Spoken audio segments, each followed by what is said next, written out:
और हमारे छोटे से आग्रह निवेदन पर पधारे हुए जवाहर नगर से भी सम्मानित पत्रकार बंधु, सबसे पहले मैं आप सबको भारतीय नववर्ष की हार्दिक बधाई देता हूँ, शुभकामनाएं देता हूँ। आप सबके विश्व से माँ दुर्गा आप सबके कल्याण में अपना आशीर्वाद प्रदान करें इसकी मैं अपेक्षा करता हूँ। साथ ही साथ केला देवी मंदिर उत्सव समिति द्वारा प्रतिवर्ष धार्मिक आयोजन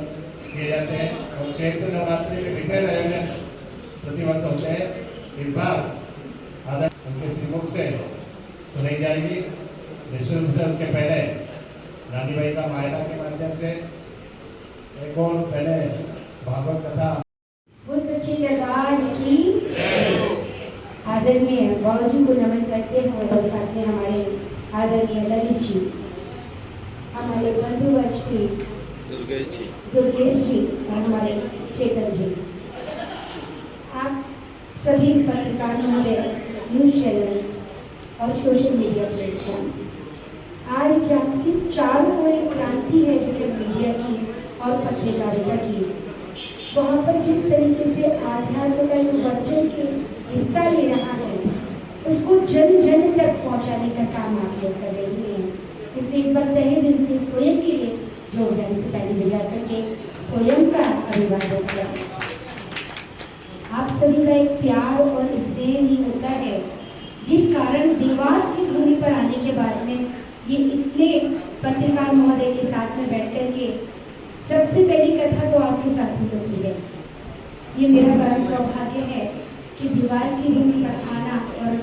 आदरणीय श्री मनुलाल गर्ग जी का आशीर्वाद मिलना, दीपक भैया का स्नेह और इस कैला माता मंदिर परिसर में जहाँ भगवती की साक्षात सिद्धि है, उस सिद्धि स्थान पर अब के हमारा कथा कहना ठाकुर जी की, ये हमारे लिए परम ठाकुर जी की कृपा की ही सौगात है कि आज हम साक्षात भगवती को कथा सुनाने के लिए आए हैं, जहाँ पर एक और भगवान शंकर और आदि माँ जगदम्बा है।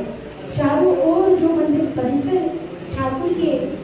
आशीर्वाद से अभिभूत है, उस स्थल पर बैठ कर के आज भक्तों के मध्य आप सभी की कलम होगी और हमारी वाणी से हम भगवती का, भगवान कृष्ण का, श्रीमद् भागवत जी का और भक्तमान कथा का उद्यान करेंगे। क्योंकि इसमें लीला की प्रधानता रहेगी कि जो दृश्यांकन हम कानों से श्रवण कर रहे हैं, जिनसे हम श्रुतियाँ हमारी जागृत हो रही हैं, वही अगर मन में जरा भी भटकाव आता है, क्योंकि जब हम कथा में बैठते हैं, सुनते हैं या मनन करते हैं तो हमारा मन हमारे घर की ओर भी भागता है। जो काम हमको चलते फिरते याद नहीं आते, वो जब हम भजन में बैठते हैं, किसी एकांत स्थल में बैठते हैं, तब हमको चूँकि जो बच्चे और बालिकाएं इस कथा में स्वरूप धारण करेंगे, उनकी सबसे बड़ी विशिष्टता है कि वो बाल्यकाल से ही लीला परिकर रही है। उन्होंने अपने जन्म से ही भगवान के स्वरूप धारण करे हैं। उसके अलावा वो कभी किसी और सांस्कृतिक या संगीत में कार्यक्रमों में उन्हें भाग नहीं लिया। वो हमेशा भगवान की कृष्ण लीला या राम लीला, श्रीमद् भागवत की जो अनन्य लीलाएं हैं, उनमें ही उन्होंने भाग लिया है। ऐसे दिव्य बालक और बालिकाएं इस लीला को प्रदर्शित करेंगे जिनमें साक्षात परमात्मा का ही स्वरूप है।